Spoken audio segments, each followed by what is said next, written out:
ಹುಟ್ಟೋ ಮಕ್ಕಳೆಲ್ಲ ತೂಗು ತೊಟ್ಟಿಲಲ್ಲಿ, ನನ್ನ ನಿಟ್ಟರಲ್ಲ ತಿಪ್ಪೆ ತೊಟ್ಟಿಯಲ್ಲಿ. ನಾನು ಏನು ಪಾಪ ಮಾಡಿದೆ?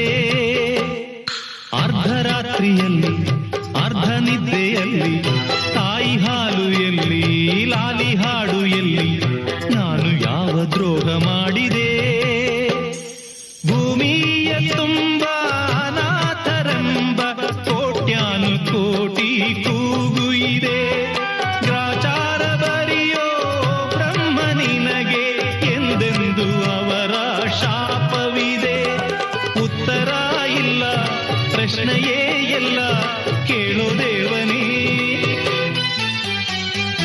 ಅನಾಥ ಮಗುವಾದೆ ನಾನು, ಅಪ್ಪನೋ ಅಮ್ಮನೋ ಇಲ್ಲ, ಅಣ್ಣನೋ ತಮ್ಮನೋ ಇಲ್ಲ.